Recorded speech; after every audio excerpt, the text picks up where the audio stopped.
Sup, it's Hallie, and welcome back to Love and Shyness. When we last left off, the festival happened and it was fine, and now we're here.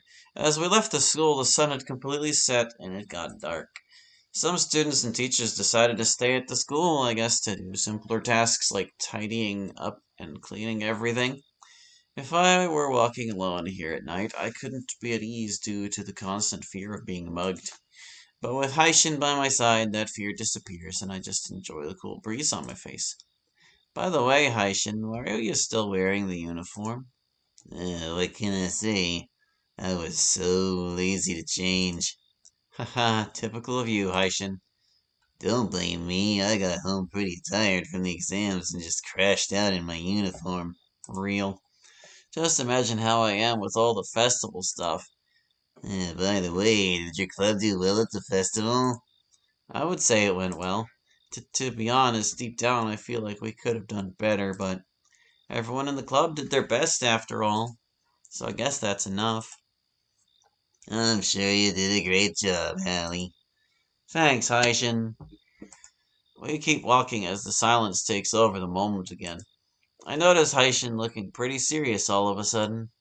I want to ask him what's wrong, but I also don't want to make him uncomfortable with my question. I can't help but stare at the ground as we keep walking. Oh, just ask him, you spineless coward. Hey, do you want to sit down? I think it would make you more comfortable to talk. Oh, sure, Haishin. I'm following you. After a short walk, we find an empty bench and sit down on it. At first, neither of us says anything. We just look ahead in total silence. To be honest, this can get a bit awkward. Alright then. I wanted to talk to you about something really important, Hallie. It might seem silly to you, but to me it's quite serious. No, Haishin, if it's something serious, it won't seem silly to me at all. Anything that's bothering you, I will try to listen and tell you what I think about it. In that case, it seems like Haishin is preparing to talk. I think you know very well what happened between us some time ago. We even agreed not to talk about it anymore to avoid bad moments and those things. Well, yes, but why do you want to bring it up now?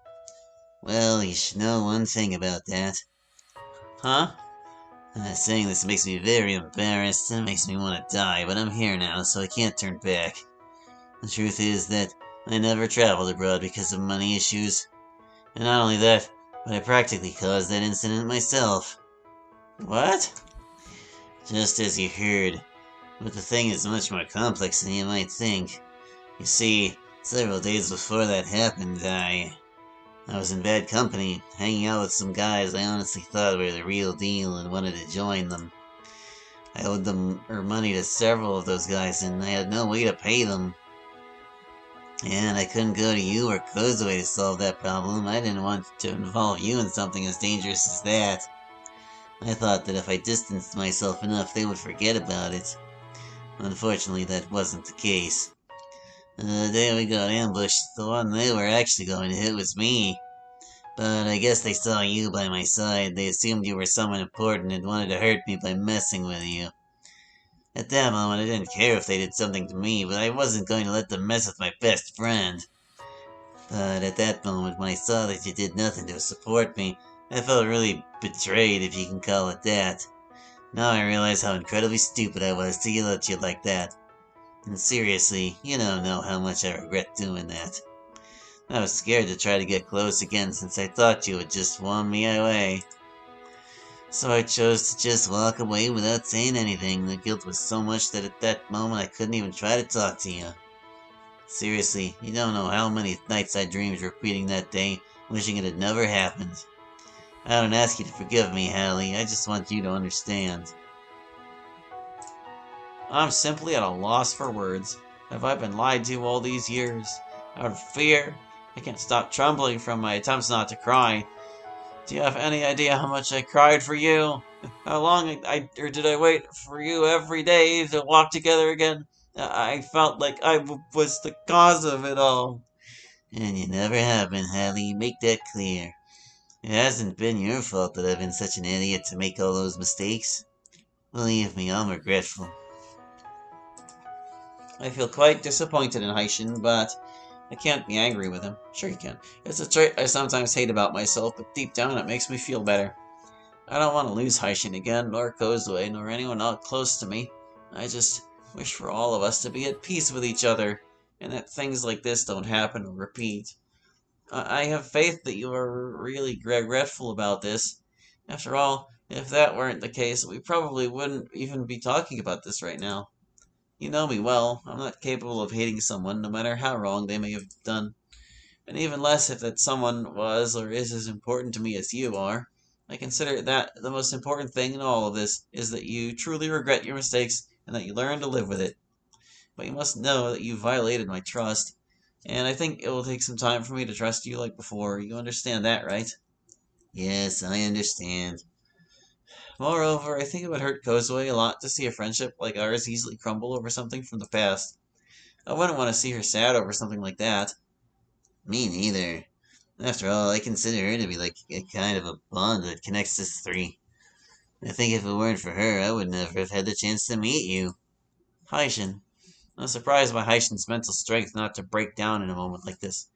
I make my effort too, but it feels harder for me. In any case, I just want you to not forget that I care about you a lot, Hallie. I say the same, Haishin.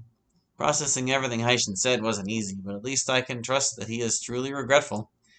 For many, it may seem silly that I let what happened go, but when it comes to such a close friend and you notice that they are truly regretful, it's almost impossible not to try to understand them. Right now, we do nothing but look at the sky while we smile. The whole sky is filled with stars. This feeling of peace is so rewarding. Surely Haishin lifted a great weight off his shoulders after telling me everything. So it must be a huge relief for him to no longer be concerned or worried about that. Nothing guarantees that we won't have some problems during our friendship, and the same goes for my other friends. But I have hope that everything will be all right. For the first time in a long time, I feel like I can truly calm, or I can true, I can be truly calm, knowing that I will always have the people who love me close. I just let out a sigh while I continued looking at the sky with Haishin.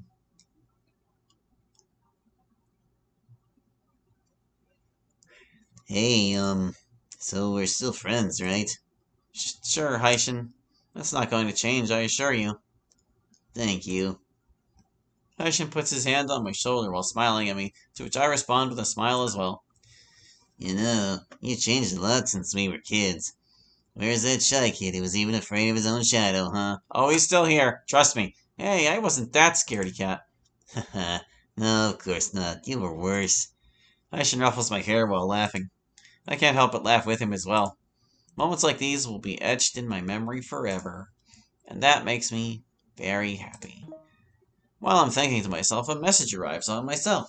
Upon checking, it's from Mom. Hey, son. Are you still at the school? I just want to make sure you're okay. Seems like Mom remembered to text me. Yes, Mom, I'm just heading home. See you there, please. All right, son. See you. I put my phone away after finishing my conversation with Mom. Oh, is that your mom? Yeah, I should be heading home now. Yeah, me too. By the way, does your mom know what happened between us? Well, yeah. Now she doesn't seem to like you very much. Yeah, I kinda figured, haha. Don't worry, Haishin. Nothing a conversation can't fix. Again, thanks, Allie. I hope things go well from now on. I hope so too, Haishin. I hope so too. Anyway, we should head home. Yeah, I guess I'll see you during the August break. For sure. I'll be texting you often during my break.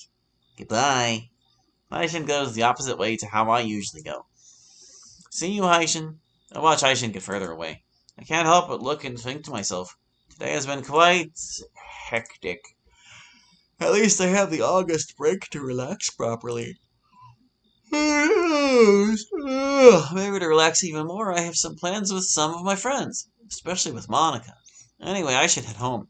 Vacation starts now. Saturday, August 2nd, 20XX, Chapter 4, Betrayal and Love. Hmm. Nothing better than relaxing in a tub full of warm water after a day of doing absolutely nothing. I think vacations are one of the best things humanity has invented in its entire history. I let out a long sigh as I sink a bit deeper into the water. What can I do after this? The truth is, there's not much to do at home right now. Besides, I'm not a big fan of going out unless it's with some of my friends. What would I do alone on the street? Possibly just wandering around in the same spot while I wait for something interesting to happen. What time was I supposed to take my antidepressants? I think it's about an hour from now. Thank goodness Mom was able to buy some new ones, after apparently losing them on festival day. By the way, I'm still completely puzzled that one of my antidepressants showed up in the clubroom. It's clear someone left it there, and that little note that said I'm sorry makes me think something else happened. And what Naomi said, well, that Sayori is very compassionate? Does she have something to do with that note? And if so, why would she apologize while leaving an antidepressant on the table? I really don't know what to think. I scratch the back of my neck while I kick a bit in the water. I don't want to think too much about it, but the doubt won't let me relax. I guess if I get the chance, I could try talking to her. For now, it's better to just relax. I'm on vacation, man. I shouldn't worry too much at a time when I'm supposed to not stress out. I sink completely into the water while holding my breath. I'm hungry. I suddenly get up from the tub, standing up. All right, now to get dressed and find something to eat. 10 minutes later. All right, let's see what I can make this time. I already had breakfast earlier, so now I'll make something lighter. I guess a sandwich will do. It's pretty simple, shouldn't be too hard. Could be better. Though I can't help but notice that all the mess I have made preparing this. I place the sandwich on a plate and put it in another spot in the kitchen. Well, I guess I'll clean this up.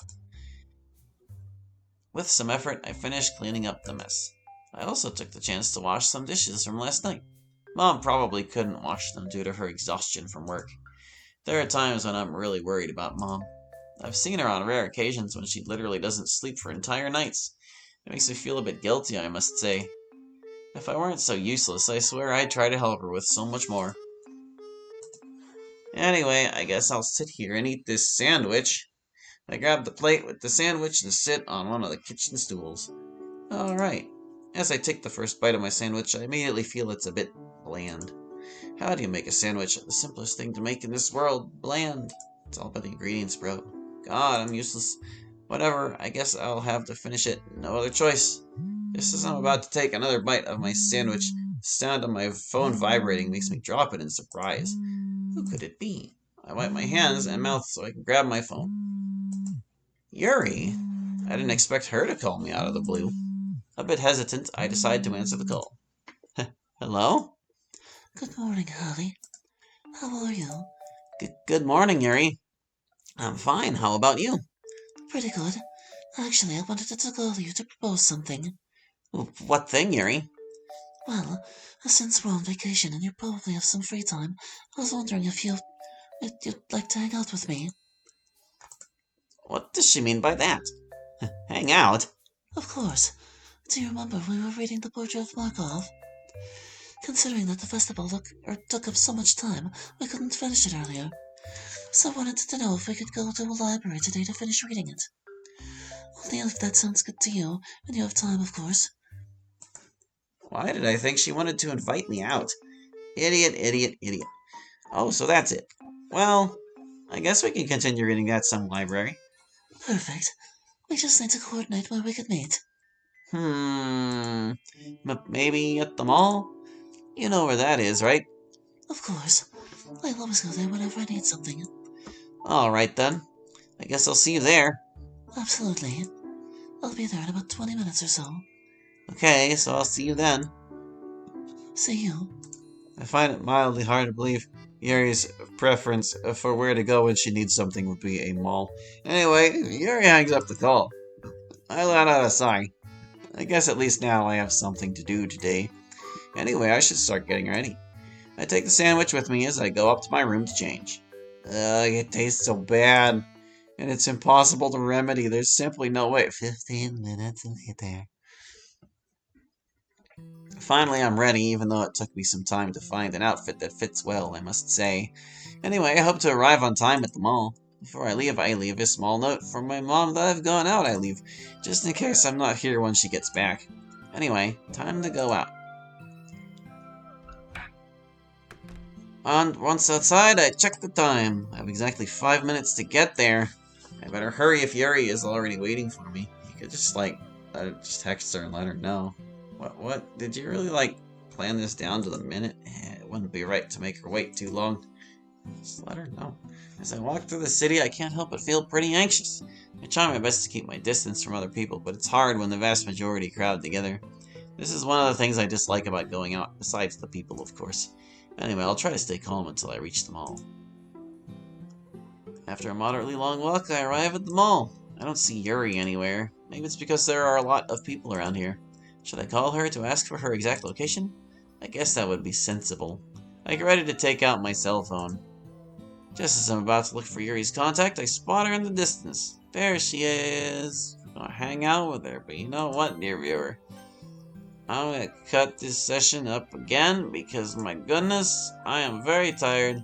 I'm recording this hot on the heels of my Smibix recording for the week, and I had a long time, and we're gonna worry about recording the rest of this when I have more time on the weekend when I'm not completely exhausted. Yep, it's not the end of the session. There's no outro.